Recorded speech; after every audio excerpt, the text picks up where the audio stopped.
नमस्कार दोस्तों, welcome back to our online classes. आज हम बात करेंगे बहुत important topic that is farming and its classification, in which we will discuss about types of farming and systems of farming.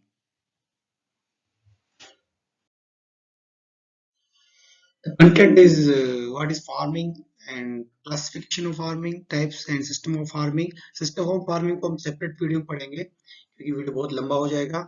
उसके बाद में हम कंक्लूडिंग रिमार्क के साथ कुछ इंपॉर्टेंट क्वेश्चंस देखेंगे जो इस पर्टिकुलर टॉपिक से बनते हैं।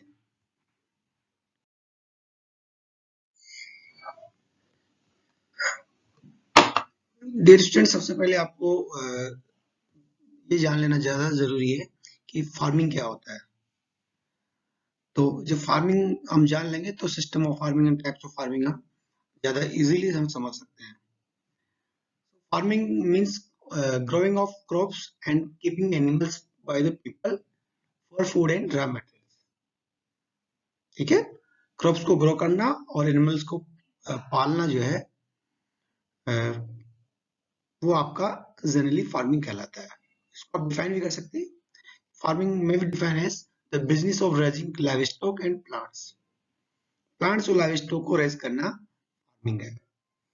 जैसे आप एग्जांपल तौर समझ सकते हैं कि dairy farming, fish farming, poultry farming, crop farming है, और भी किसी तरह का फार्मिंग आप जनरली देखने को सुनने को मिलता है। अगर अब इस फार्मिंग को अगर हम क्लासिफाई करें तो इसको कई प्रकार से, कई आधार पे, कई क्राइटेरिया के आधार पर हम डिफाइन कर सकते हैं।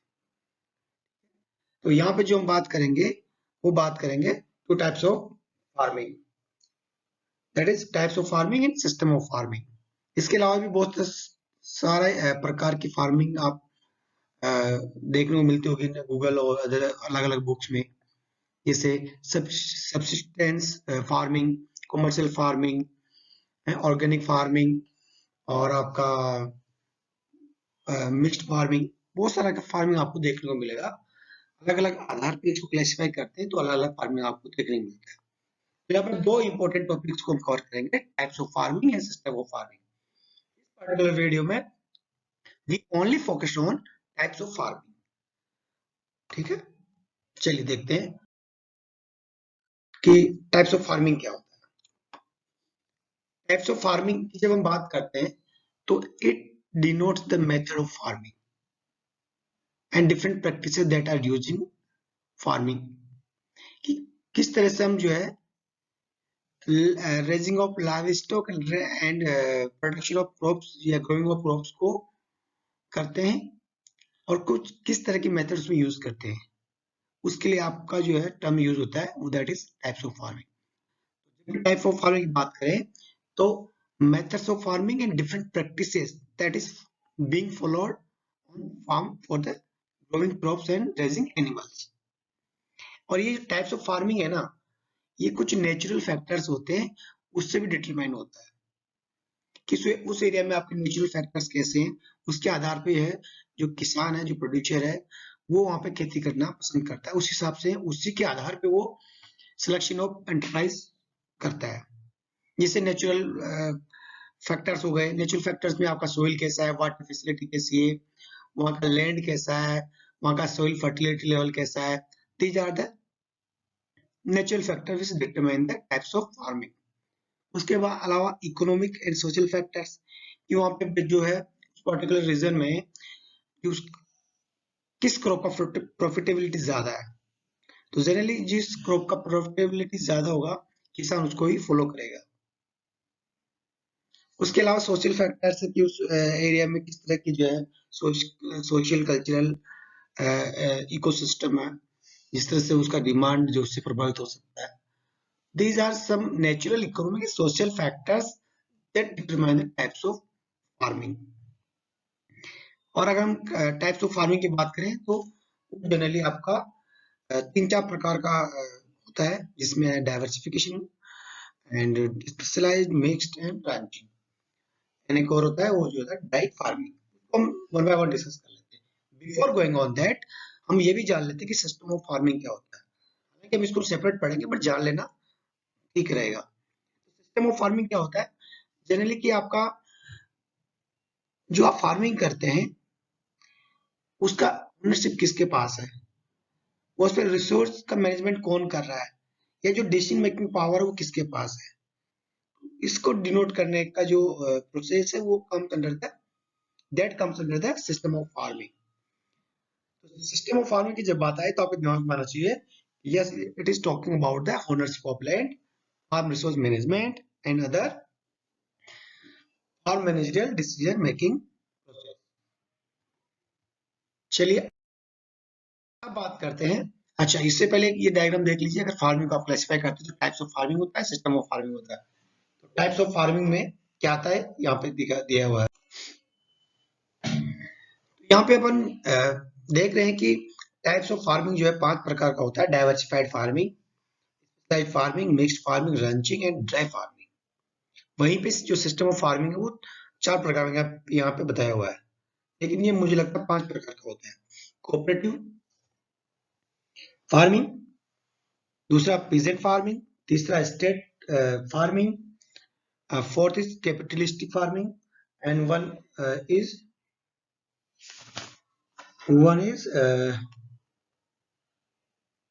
collective farming. So collective farming is missing here. We will discuss in concerned video, concerned lecture. So let us discuss about the types of farming. तो फार्मिंग जो है वो 5 प्रकार का होता है, उसको वन बाय वन डिस्कस करते हैं। स्पेशलाइज्ड फार्मिंग क्या होता है? जब हमारा एफर्ट जो है किसी एक एंटरप्राइज से फोकस करते हैं, हमारा जो एनर्जी है, एफर्ट्स है, या जो हमारा ऑपरेशन है वो एक ही एंटरप्राइजेस पे फोकस हो और उस पे ही हमारा जो है इनकम डिपेंड करता हो। मोर देन 50% इनकम जो हमारा उस पर्टिकुलर एंटरप्राइज से आए तो उसको मैं स्पेशलाइज्ड फार्मिंग बोलेंगे। अब ये स्पेशलाइज्ड फार्मिंग कुछ भी हो सकता है। अगर आप वो एंटरप्राइज डेयरी चुन रहे हैं तो 50% और मोर इनकम जो है should come from the dairy. वो आपका टी गार्डन हो सकता है, वो आपका क्रॉप प्रोडक्शन हो सकता है, वो आपका कुछ और हो सकता है। तो when a farm is organized for the production of a single commodity and contribute more than 50% of total farm income, then it is known as specialized farming. तो special farming क्या हुआ? A farm on which 50% or more receipts means income returns comes from one enterprises. Example के तौर पे आप देख सकते हैं dairy farm, wheat farm, sugarcane farm, cotton, tea, poultry etcetera. यहाँ पे आपको मैं स्पेशलाइज्ड फार्मिंग का कुछ पिक्स यहाँ मैंने डाल रखे हैं, is compiled from the internet for your better understanding in educational purpose only. तो यह देख सकते हैं कि टी फार्म है, पूरा का पूरा जो है पूरे एफर्ट उसी पे चलता है और मोर देन जो इनकम, मोर देन 50% इनकम वो आपका स्पेशलाइज्ड फार्मिंग से आता है। ठीक है, तो ये जो स्पेशलाइज्ड फार्म होता है वो एक ही एंटरप्राइजेस एक ही कमोडिटी पे फोकस करता है, उसी पे उसके ज्यादा एफर्ट्स होता है, ज्यादा इनपुट और ज्यादा एनर्जी लगता है। That's why generate income more than 50%। बात करते हैं डाइवर्सिफाइड फार्मिंग।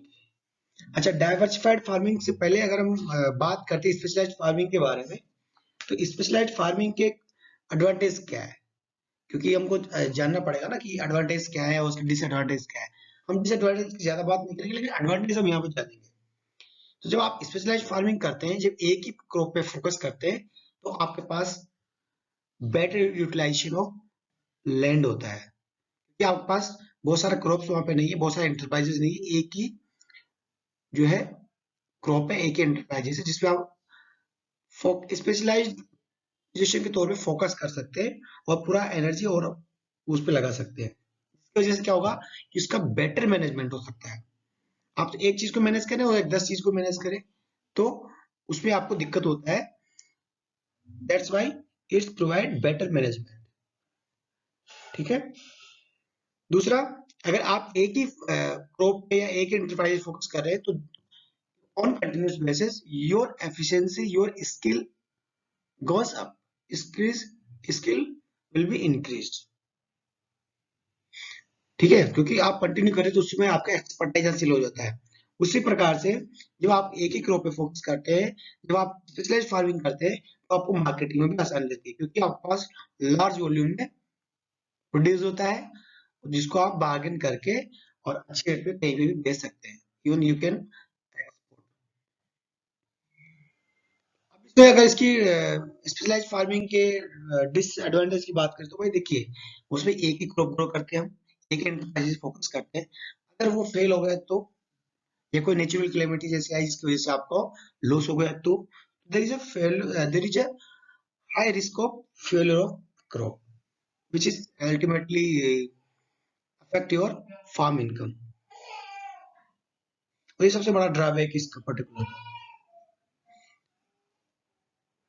दूसरा उसका ड्रॉबैक ये भी हो सकता है कि आप एक ही क्रॉप पे कर रहे हैं तो आप जो सोइल हेल्थ है वो डिस्टर्ब हो सकता है। ठीक है, उसके बाद में आप बात करते हैं डाइवर्सिफाइड फार्मिंग की। डाइवर्सिफाइड फार्मिंग का मतलब डाइवर्सिफिकेशन इन क्रॉप एंटरप्राइजेस और फार्म एंटरप्राइजेस। मतलब आप फार्म पे कोई एक कमोडिटी में एक एंटरप्राइज फोकस न करके मल्टीपल एंटरप्राइजेस आप सिलेक्ट कर रहे हैं। ठीक है, उससे क्या होता है, आपके पास वेरिएशन आ जाता है, डाइवर्सिफिकेशन आ जाता है। अगर एक क्रॉप फेल भी हो गया या एक एंटरप्राइज फेल भी हो गया तो आपको दूसरे से इनकम आ जाती है। Means it insure the farm income stability. और ऐसा नहीं कि इनमें कोई छोटा बड़ा, सब जो है इक्वली इंपॉर्टेंट होते हैं। मतलब कोई भी जो है ऐसा नहीं कि कोई 50% से ज्यादा इनकम सोर्स दे रहा है, सब अपना अपना कंट्रीब्यूट कर रहे हैं। ठीक है, इसमें कोई भी इस पर्टिकुलर डाइवर्सिफाइड जो फार्मिंग है, इसमें कोई भी एंटरप्राइजेस आपको 50% इनकम नहीं देता है टोटल फार्म की। तो यहाँ पर आप देख सकते हैं कि डाइवर्सिफाइड फार्मिंग के एग्जांपल में कि जैसे आपके पास आपने जो है केस क्रॉप्स कुछ लगा ली, कुछ डेयरी यूनिट आपने लगा ली, पोल्ट्री लगा ली, सीप रेयरिंग लगा ली, और कुछ अलग अलग लगा रहे आपने। तो वो क्या है कि आपका इनकम जो है वो डाइवर्सिफाइड हो गया। आपको अगर किसी वजह से लॉस भी होता है, मौसम खराब होता है, एक क्रॉप फेल हो जाती है, दो क्रॉप फेल हो जाती है, तब भी आपके पास इनकम रहेगा।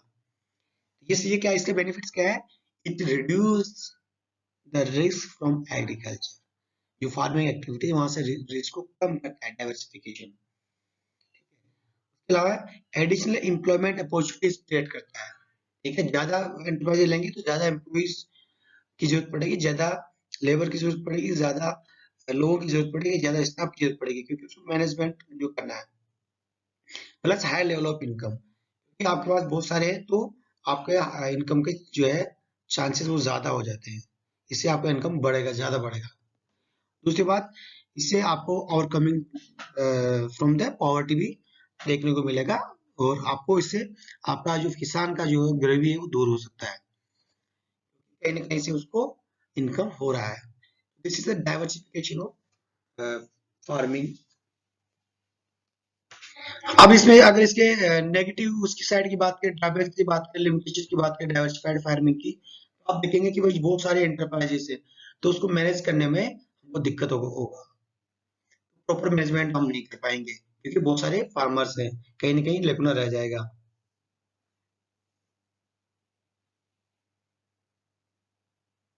और मार्केटिंग में भी दिक्कत आएगा, क्योंकि आपके पास बहुत सारे एंटरप्राइजेस है, तो बहुत सारे मार्केटिंग एफर्ट्स की आपको जरूरत पड़ेगी। Diversified farming all about.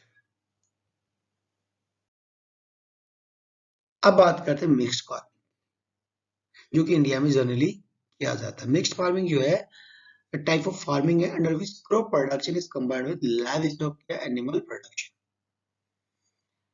India में जनरली ये देखने को मिलता है, किसान अपना खेती करता है, उसके साथ कुछ जानवर भी पाल के रखता है, दोनों कॉम्प्लीमेंट टू ईच अदर होता है। लाइव स्टॉक या animal production is complementary to crop production so as to provide a balanced productive system of farming।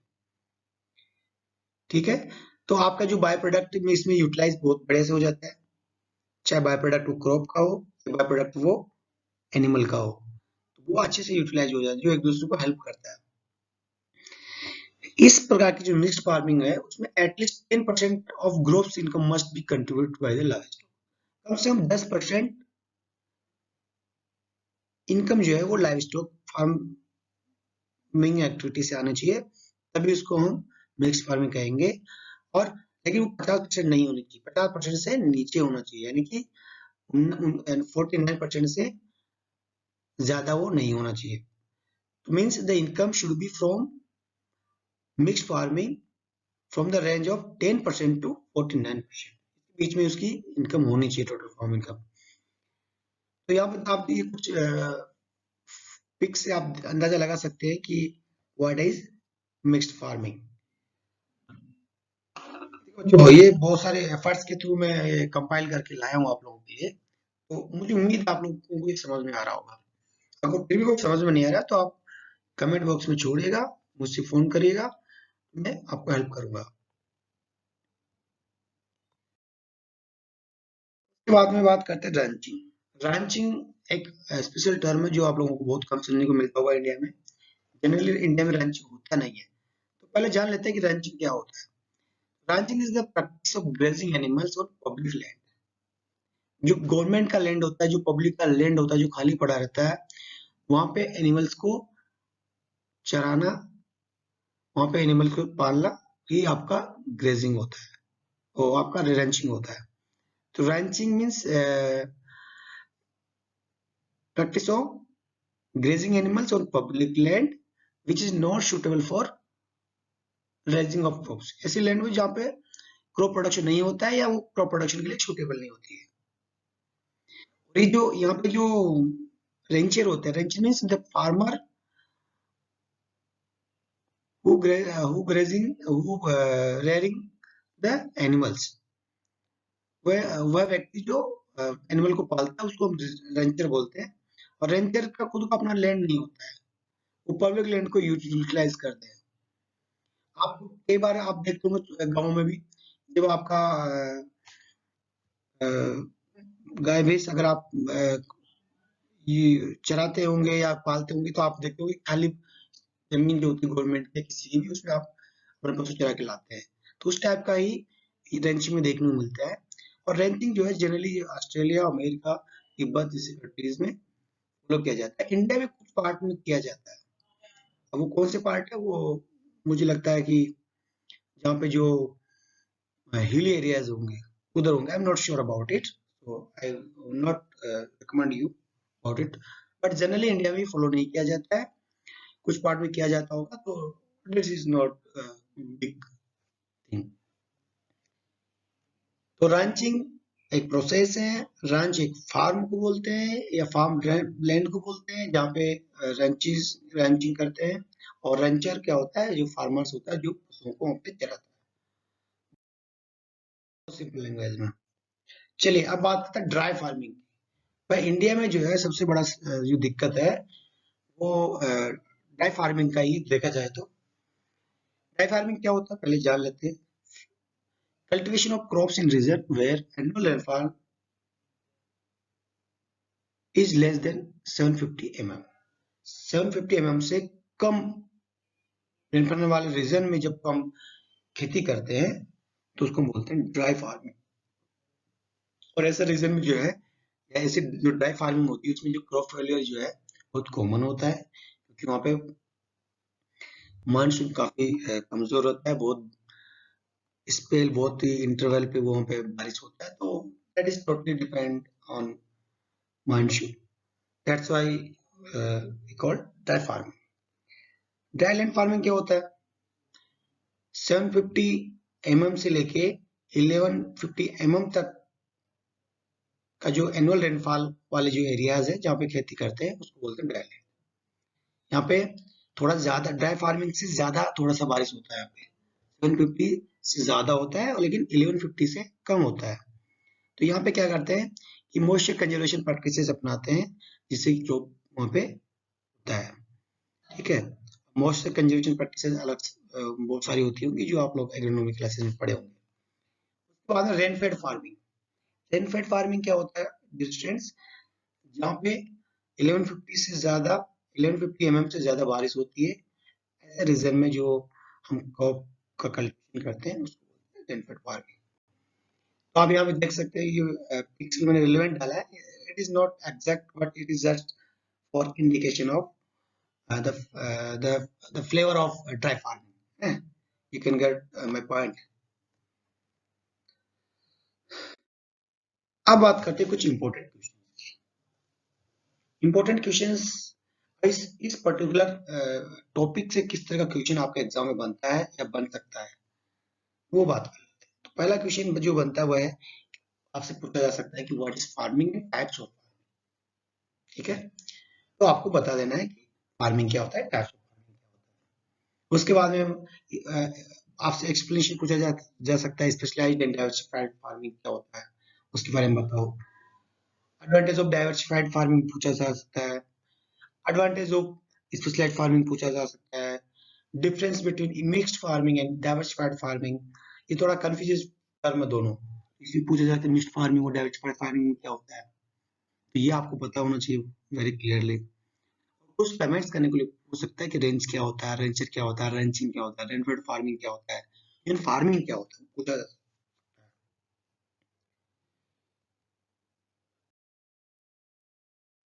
So this is all about the farming and types of farming. In next video, we will discuss about the system of farming. You can go through these books, especially V.T. Raju and Subba Reddy books are very important. Uh, this matter also compiled from both books and also from internet. So अगर आप लोगों को ये video पसंद आता है तो like करिए, शेयर करिए अपने दोस्तों में, जो अक्रॉस द कंट्री बहुत सारे फ्रेंड्स होंगे दूसरी कॉलेजेस में होंगे, सबको शेयर करिए और उनको बेनिफिटेड करिए और जो है वो बोलिए कि सब्सक्राइब करिए चैनल को, जो नेक्स्ट वीडियो जाए उनका नोटिफिकेशन के पास पहुंच जाए। तो this is also a kind of help for me as for promoting my channel, so maximum student can get. Thank you guys, thank you for being with me, thank you for watching this video. Stay safe, stay happy. Till then, bye bye, take care.